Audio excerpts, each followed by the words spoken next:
কিমান টকা দিব লাগিছিল আপুনি? 2,32,000 কাক দিবলগীয়া আছিলে? এইটো পৱনজিক দিব আছে। কিমান দিন? হা কিমান দিন হ'ল? 6 মাহ হ'ল। মাল ৰিটাৰ্ণ হাজাৰ তাক কৈ আছো নুঠায়, বেয়া মাল দিছে। আৰু হাজাৰ কওঁ উঠাই লৈ যোৱা, যিটো পাবা এইটো কাটিং কৰি পইচাটো লৈ লোৱা। সি কৈছে ঠিক আছে বিক্ৰী কৰি দিয়া, মই লাহে লাহে তোমাৰ পৰা পইচা ল'ম, এনেকৈ ক'লে। এতিয়া কি লিখিতভাৱে দিছে? নাই এতিয়া লিখা লিখি কৰিলে, কি লিখিছে? 6 মাহ ভিতৰত ৰিটাৰ্ণ কৰিব পইচা। অঁ মানে 2,32,000 আছে, যিমান ৰিটাৰ্ণ আছে সেইটো কাটিং কৰি ৰিটাৰ্ণ কৰি দিম। আপোনাৰ নামটো? ৰঞ্জিত কুমাৰ। কোন জেগাত আছে আপোনাৰ? এইটোৱে দোকান। অঁ কি নাম জেগাৰ? আমলাপট্টি। মোৰ নাম পৱন কুমাৰ তছনিৱাল। অভিযোগটো মানে এনেকৈ হৈছে, মোৰ এটা চাউল মিল আছিলে। মই এওঁক ৰঞ্জিত ষ্ট'ৰ বুলি এটা দোকানী আছে, তেওঁক মাল বাকীকৈ দি থাকোঁ। কিন্তু যোৱা জানুৱাৰীত মোৰ মানে অলপ পইচা আছিলে 2,32,000 মান প্ৰায়, কিন্তু তেওঁ পইচাটো নিদিয়ে আজি দিম কালি দিম, কিন্তু কৈ থাকে। মোক আজি 4 মাহ 5 মাহ 6 মাহ তেনেকৈ চুচাই আছে। তাৰপিছত মই আমাৰ ৰিল আছে না অসমত, আমাৰ যোৰহাটৰ যিটো আছে আমাৰ তুষাৰ বুলি ল'ৰা এজন আছে,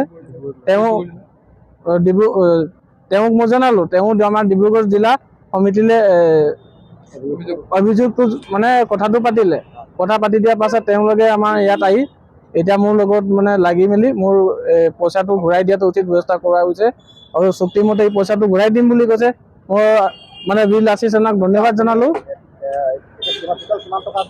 2,32,000 টকা একো কৰা নাই। এতিয়া তেওঁ কৈছে মোৰ মাইকী মানুহ গা বেয়া, মই এৰি দিলোঁ। হ'ব পাৰে মানুহ অসুবিধা হ'ব পাৰে, এতিয়া মোৰ কিবা অসুবিধা হ'ব পাৰে, মইতো বেলেগক দিব লাগে পইচা, কিন্তু মই এনেকৈতো কৰা নাই। কিন্তু এতিয়া লাষ্টত গৈ মানে নিদিওঁ বুলিয়ে ক'লে, যেতিয়া মই এইফালে আহিবলগীয়া হৈছে। এওঁলোকে মোৰ মানে কিবা একো মানে বেয়াকৈ কোৱা নাই বা হা ৰঞ্জিত কুমাৰ ছাৰ। পৱন কুমাৰ তছনিৱাল বুলি যোৰহাট এজন মাৰোৱাৰী সম্প্ৰদায়ৰ ব্যৱসায়। তেখেতৰ পৰা এই চাহ নামৰ এই এখন দেখিছে আপোনালোকে, তেখেত মানে চাউল আটা এনেকুৱা লেনদেনত তেখেতলোকে ব্যৱসায় সূত্ৰতে কাম কৰি আছিলে, ব্যৱসায় কৰি আছিলে। আৰু আজি 6 মাহ দিন হ'ল পৱন কুমাৰ তছনিৱালক চাহ নামৰ ব্যৱসায় এজনে প্ৰায় 2,32,000 টকা দিবলগীয়া আছিলে। আজি দিম কালি দিম কালি দিম বুলি কৈ পিনে তেখেতক ধৰাই আছিলে। তো সেই সূত্ৰে তেখেতে আমাক এখন অভিযোগ দিলে ডিব্ৰুগড় জিলা বিল আছিছনা অসমৰ অভিযোগ মৰ্মে আমি আহিলোঁ ডিব্ৰুগড় জিলা সমিতি হিচাপে আজি। আৰু তেখেতে যিখিনি ধন দিবলগীয়া আছিলে, সেই ধনখিনি অহা 6 মাহৰ ভিতৰত, যিহেতু একেবাৰে তেখেতে দিব নোৱাৰিম বুলি জনালে আমাক, 6 মাহৰ ভিতৰত তেখেতে অলপ অলপকৈ দি পিনি গোটেই পইচাখিনি দিম বুলি চুক্তিবদ্ধ হৈছে। এখন লিখিত তেখেতে প্ৰেৰণ কৰিছে আমালৈ। আৰু তেখেতেও বুজাবুজিৰে গোটেই কথাখিনি আমি যিহেতু আপোনালোকক